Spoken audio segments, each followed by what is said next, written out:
everybody, and welcome to Joe's Aquarium. In today's video, I will be showing you guys a way how to prevent overfeeding your fish tank, which is usually really hard to do, especially for beginners in the aquarium hobby. But I have a simple and easy way to learn how to know and how to prevent overfeeding in your fish tank. Let's get straight on to the video with step 1 of 3. Alright everybody, the first thing you need to do in order to even start this strategy to know if you are going to be overfeeding your fish is, or know how to prevent overfeeding your fish, is to get your fish food, it could be anything, and take one pinch of it. One exact pinch. For me it's flakes, so it's easy, but for you it might be a little bit harder with some pellets and stuff like that. But just take a pinch. That's all you need. And then you might be wondering, why would you take a pinch? Most likely your fish is going to need more than just a pinch unless you have really little tetras. But the way that the thing that happens when you give them a pinch, you get to see where your fish are when the food is dropped into the tank. For example, I figured out when I did this method that there is 3 layers in my fish tank. The top is the most predatory fish, aggressive fish, and the fast-eating fish. The fish that will push other fish out of the way in order to get food. And then the second layer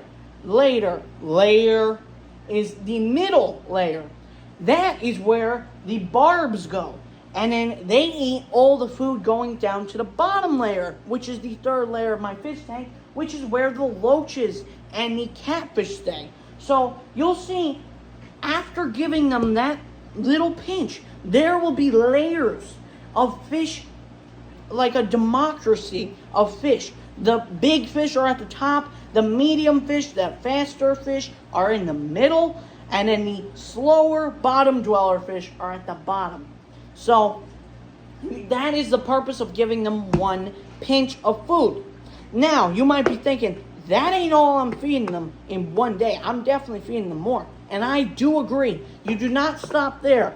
Next, you want to wait about 5 minutes, and in determines on the tank size, you either double it or just go up by 1. You either go up by 1 or double it. So, for example, I have a 60-gallon tank. I would go up 2 because I have a giant stock in here, and I also have a bigger tank than a, let's say, 10-gallon, which you would only go up by 1. So I went up to 3 instead of 2. And then I put 3 small pinches into the tank. See where it made it. If it made it to the bottom, how many fish did it get to? Did it get to the catfish and both loaches? In the middle, did it get to both barbs and the middle dweller fish? Did it get to the entire top fish, or did they overfeed the entire top? That's what you have to be looking for in this process. How much food does the fish get? Does the fish come out with a fat belly after eating? If it does, you're most likely overfeeding that part, and that's okay, but that means you have to take it down by 1. And if it doesn't show, and your fish didn't get it all, you can feed again, either double, depending on your tank size, or just go up by 1 again. So, for example, me, 3 wasn't enough. 3 was not enough at all, so I had to go up 2 one more time, and this time I was at 5. So I gave him 5 small pinches into the tank. This got everything equal, and mostly everything ate evenly. Nothing really had a big belly, and if they did, it was only because they got lucky and ate it just at the beginning. So I figured out around 4.5 is probably the area I want to feed at. But then, another thing you have to add in your diet, just to let you all know, because it's pointless if I don't, you need a second food source. So I have 2 food sources here. I have Tetra Pro Tropical Color Crisp. not sponsored, and omega-1 whole seafood protein. Both amazing fish foods and give them so much nutrients that they would need in the wild. So I use them both. So for this, I measured 4.5 little pinches. And then for this, I gave 1 pinch, and then that's all it needs. You don't want to overfeed, but you want to give variety.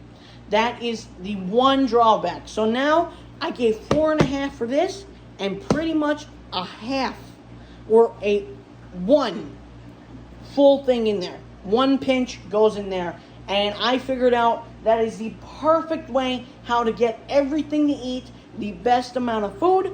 As you can see right here, I've already put it into this, which is also another thing I recommend. It is a measuring spoon that you can actually see how much you are feeding your fish. So you don't just like, and then drop it in and it's like, oh my God, that's too much. You can see how much you're actually going to put into your tank, which is why I recommend this. You can also just use your fish food lids and put the food right into there. It's really easy. I just use a spoon because I think it's more fancy. So that is what the first step of this is. But I also sort of explained the second step, which is when putting your food into your tank, which you're going to see me do right now, onto the Oscar aquarium. Right there, you should be fine. You'll see everything will eventually come right up to me. And then you'll see all the fish at the top here. I really should get you a closer view because... All right, everybody, now that you're a little bit closer to the tank, I can actually show you them all eating. You see all the fish at the top here. You got every more aggressive fish at the top. The Oscars, the angelfish, the Solvini cichlid, the pike cichlid, and then you got in the middle, the loaches, the Nicaragua cichlid, and the barbs. So you'll see in about a second when I put the food in, everything's gonna take their layers. So let me open the top and just go like this. You wanna draw it as much as possible so one fish doesn't eat the whole thing in one go. So we're just gonna go like that, and boom. You're gonna see the food actually falls down. And with that, the fish actually go. You see, here's the Nicaragua and the barbs eating in the middle. And eventually it will settle to the bottom where they will get there. And then here is all the aggressive fish eating at the top. The pike firemelts, Oscars, Solvinis. And then you'll see there's the barbs eating at the middle. The loaches eating at the bottom. The plecos will come out later. The catfish is really big. It just got scared from the phone. But he goes to the bottom too. So there it is. You can see it's been under 15 seconds and all the food is pretty much gone. So that is how you know you are doing a perfect feeding for your tank. You can see no fish has a over bloated belly. Everything looks filled, and now the loaches will clean up any debris on the bottom. The plecos will, and everything like that will just go straight into place. So it's really good to learn the fish. You need to watch each fish and see if they're getting the same or similar amounts of food or the right amount of food that they need. So you can see here, everything got their fair share and he's happy and healthy. So that is the second thing you need to do if you are to do this method to prevent overfeeding your fish. It's pretty easy. It just takes that, and it's worth it in the end. And that is honestly it. There's nothing else to do unless you get new fish. You could test a little bit more food, but sometimes it doesn't matter at all, and really it only takes the same amount of food to satisfy that one fish too. So right there, that is how you can prevent any sort of overfeeding in your tank easily with my method that I came up with, or at least I think I was one of the people that came up with it.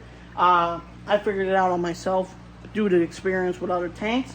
So hope you enjoy that, and if you do, make sure to like and subscribe, and I will be sure to see you in the next video on the Joe's Aquarium channel. Bye bye everyone.